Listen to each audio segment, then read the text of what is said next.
Hello and welcome to Glasgow Rangers Nation with me, your host Owen, the channel that brings you your team every single day, keeps you up to date with all the latest goings on at Ibrox.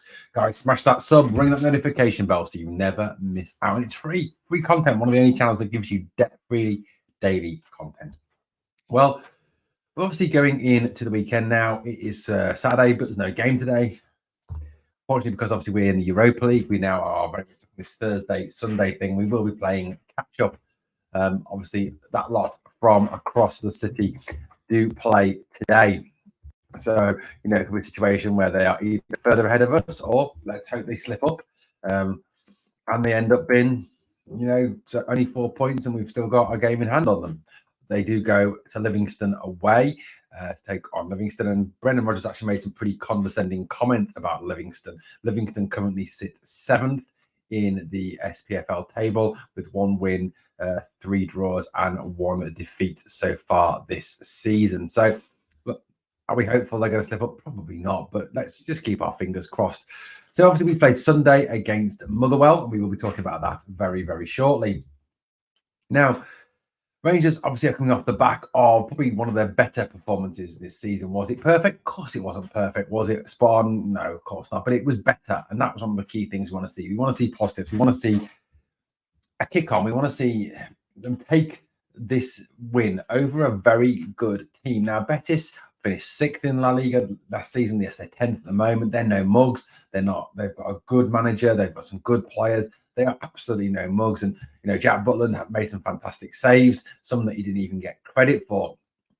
But Rangers battled hard and fought hard and, eventually took control of the game and managed to come away with that 1-0 victory. Like I said in yesterday's video, who scores? Well, I've had some people tell me it was Davis. Some people tell me it was Seema. We don't know. But, we've got to take the positives of that display. And I want to pick out 2 players in particular. 2 players that often get an awful lot of criticism from the Ibrox following and from myself as well. So we're going to talk about 2 players to start off with who deserve a bit of praise coming out of that Betis game. And I suppose for this player coming out of the game of the weekend as well. Ben Davis. Now, Ben Davis was rumoured to be subject of a late bid by Stoke City to take him on loan. However, due to the problems over the salary, he didn't go anywhere. A lot of Rangers fans would have liked to have seen Davis move on. It's levelled at Ben that perhaps he's not physical enough, perhaps he hasn't got the ability in the air. There's been a lot said about Ben Davis. But, for me, Davis did really, really well last night. I'm not saying he was perfect. I'm not saying he was brilliant, but he did exceptionally well.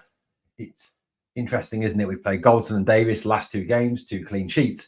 Good defending. Davis read the game well last night. He passed the ball out from the back well last night, things that he is very good at.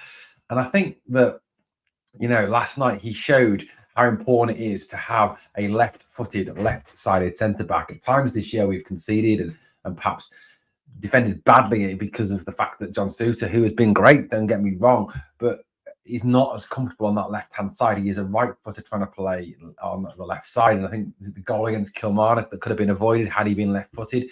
Look, Ben Davis has come in. He's done well. He's played well. He's re-established a partnership with Connor Goldson. And to be fair to Ben, when he played with Connor Goldson, last season, he looked a better player. It was when he was playing with John Souttar, with Leon King, that he didn't look as good. When there was an issue there, Ben Davis is a player who, for me, needs someone next to him to lead him.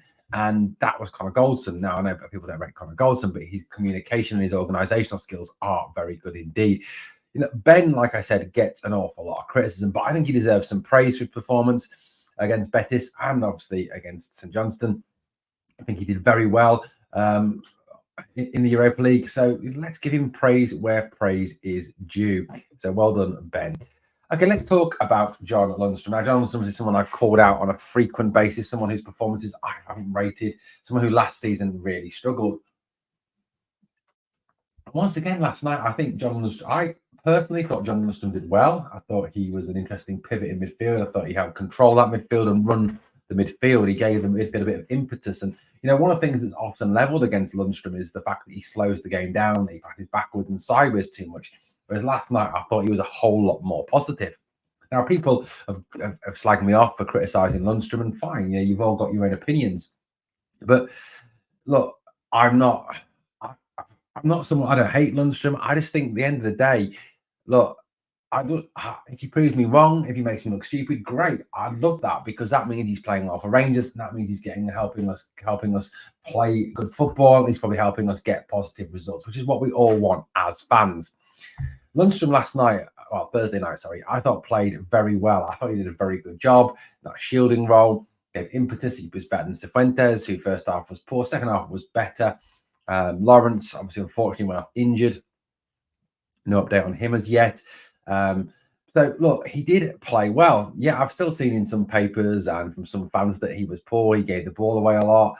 He is someone who will always, I think, divide the fan base, but I think he does deserve some praise coming out of Thursday night's game against Real Betis. Now, some positive news as regards injuries. Kieran Dowell, who has been missing for a fair few weeks now.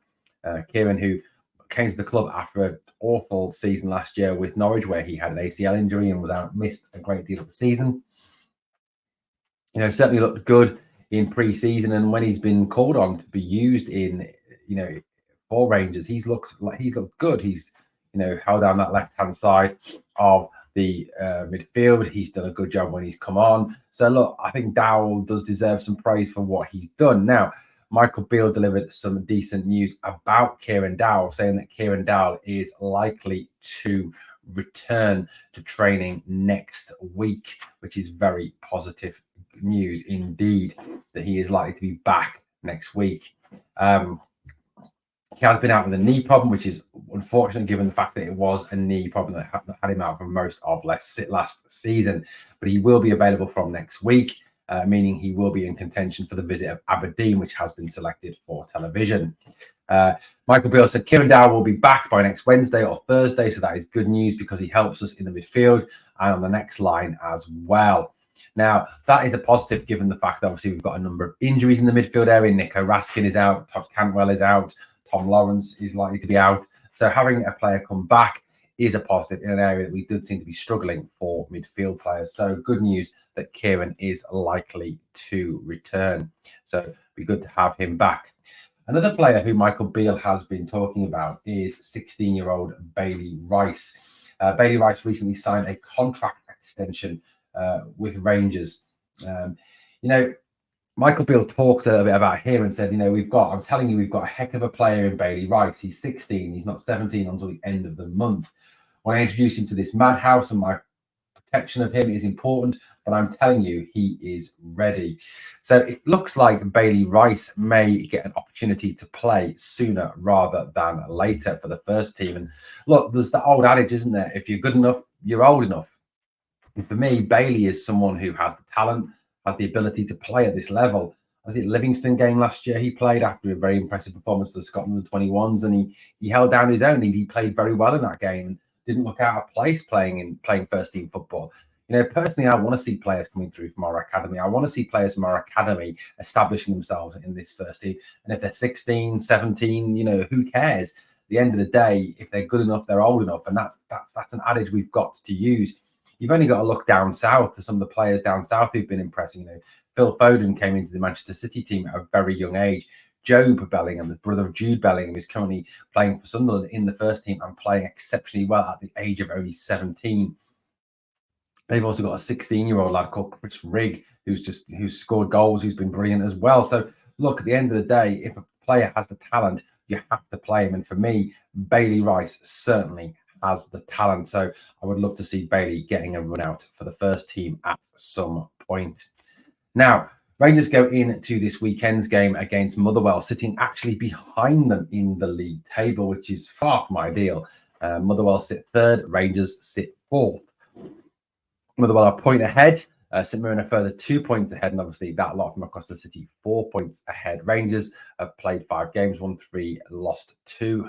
Motherwell have played 5, won 3, drawn 1, lost 1. And they've been, reasonably impressive this season, and they've been a very difficult team to play against, and have had some very positive results. So it's going to be a tough game on Sunday. We'll go into more of a preview, obviously, on tomorrow's video, but it is going to be a tougher game. Now, For me, this is how I would line up against Motherwell on Sunday. I think we are limited in our choices in midfield. That's why I've gone for the players that I have.